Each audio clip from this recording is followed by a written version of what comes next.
Bulldozer पर बवाल, दंगाई bikers पर सन्नाटा। प्रयागराज हिंसा की हैरान करने वाली तस्वीर।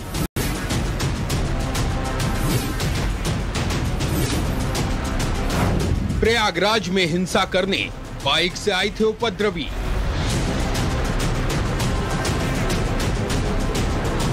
जावेद के घर बुलडोजर चला, हर ओर हल्ला मचा। आफरीन फातिमा के घर को तोड़ दिया, पूरे घर को तोड़ दिया। बुलडोजर एक्शन, ओवैसी, अखिलेश, ममता को टेंशन। ये तरीके जो है ये डेमोक्रेसी को खत्म कर रहे हैं। आज बुलडोजर चल रहा है एक के यहाँ पर, कहीं वो बुलडोजर और किसी का घर चल सकता है।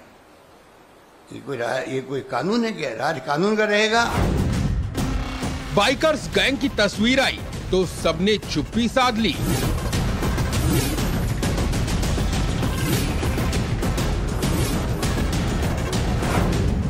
मुस्लिम वोट के लिए हिंसा पर सेलेक्टिव सियासत।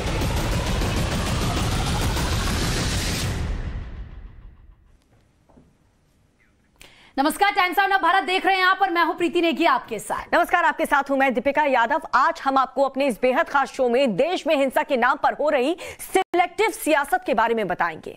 आज हम आपको बताएंगे कि जब हिंसा के आरोपी के घर बुलडोजर चलता है तो कैसे खास समुदाय के वोटों के लिए पॉलिटिक्स शुरू हो जाती है, लेकिन जब उसी समुदाय के दंगाई बाइकर्स हिंसा करते हैं, सीसीटीवी में कैद होते हैं, उनकी तस्वीर जारी होती है, तो यही नेता उन तस्वीरों पर चुप्पी साध लेते हैं। बुलडोजर पर बवाल और दंगाई बाइकर्स पर सन्नाटा।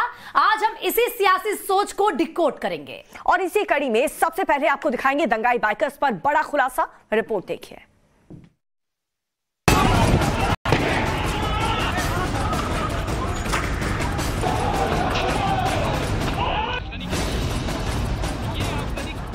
दस जून को जुमे के दिन आपने यूपी के प्रयागराज में जबरदस्त हिंसा देखी।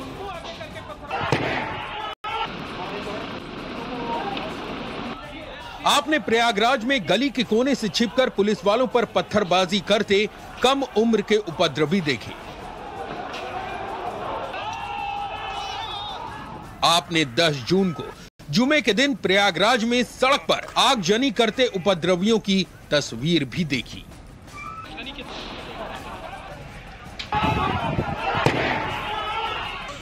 लेकिन क्या आपने प्रयागराज में हिंसा करने वाले दंगाई बाइकर्स के झुंड को देखा?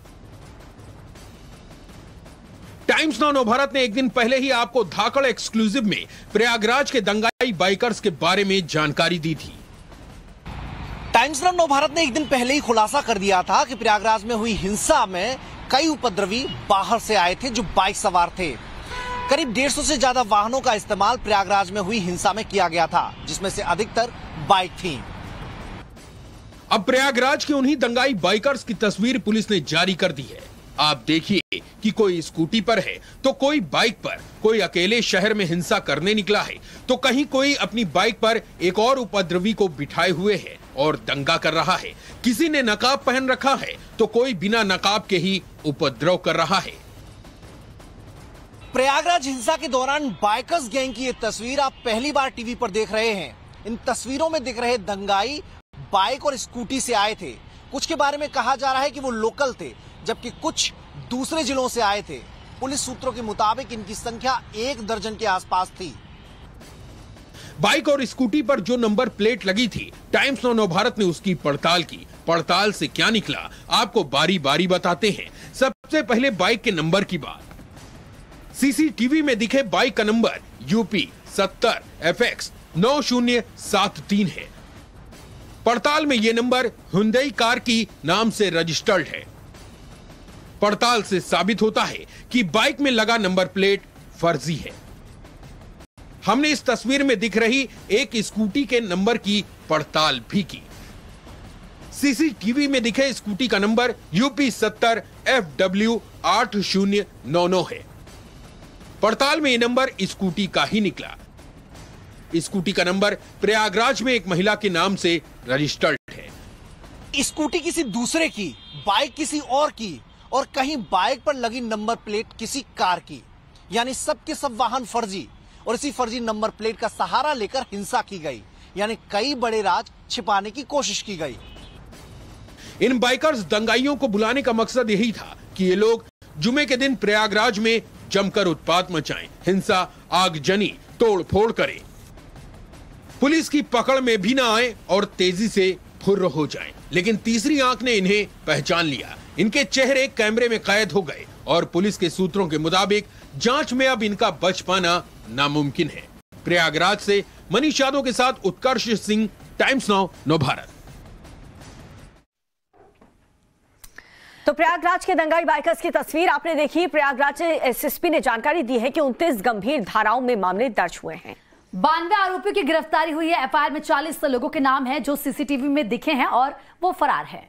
जी हां, अगर वो सरेंडर नहीं करते हैं तो वारंट इशू होगा और घर की नीलामी भी कराई जाएगी। और अब सवाल यह है कि प्रयागराज में हिंसा करने वाले दंगाई बाइकर्स कौन थे? यह बड़ा सवाल जो हर किसी के जहन में खड़ा हो रहा है। बिल्कुल, तो प्रयागराज में हिंसा करने वाले आखिर दंगाई बाइकर्स कौन थे, इसकी पहचान भी की जा रही है। और इसके साथ ही दंगाई बाइकर्स ने किसके कहने पर यह पूरा का पूरा हिंसा फैलाया? दंगाई बाइकर्स को लीड करने वाला मास्टरमाइंड कौन था, यह बहुत बड़ा सवाल है। किसके कहने पर दंगाई बाइकर्स दूसरे शहर से बुलाए गए?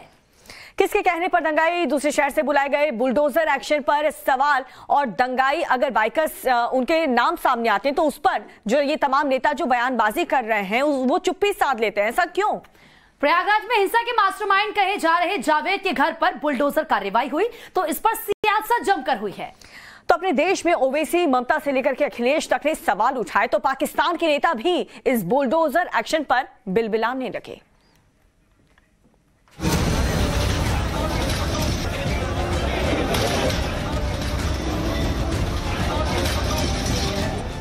ये प्रयागराज हिंसा के मास्टरमाइंड जावेद का घर था जिसे बुलडोजर एक्शन से ढहा दिया गया। इसके बाद पाकिस्तान को मिर्ची लगी। ये हैं पाकिस्तान के पीएम शहबाज शरीफ और ये हैं पाकिस्तान के पूर्व पीएम इमरान खान। दोनों ने जावेद के घर हुई बुलडोजर कार्रवाई पर मुस्लिम कार्ड चला। शहबाज शरीफ ने ट्वीट किया कि भारत सरकार ने भारतीय मुसलमानों को घुटने पर लाने के लिए क्रूर और दमनकारी नीति अपनाई है। तो इमरान खान ने लिखा कि भारत सरकार मुस्लिम प्रदर्शनकारियों को निशाना बनाकर उनके घरों को गिरा रही है और ये कार्रवाई बिल्कुल इजराइल की तर्ज पर है। प्रयागराज में बुलडोजर कार्रवाई पर पाकिस्तान के ये दोनों नेता मुस्लिम कार्ड चलने लगे। भूल गए कि 370 के समय कश्मीर पर भी इन्होंने विक्टिम कार्ड चला था, लेकिन वो कार्ड पूरी दुनिया में फेल हुआ था। लेकिन सवाल यहाँ पर कुछ और है। सवाल है कि पाकिस्तान को इसका मौका मिलता कैसे है? तो इसका जवाब भारत में बुलडोजर एक्शन पर हो रही पॉलिटिक्स में तलाशा जा सकता है। और इसी के साथ वक्त एक छोटे से ब्रेक का, फौरन लौट रहे हम, आप बने रहिए हमारे साथ।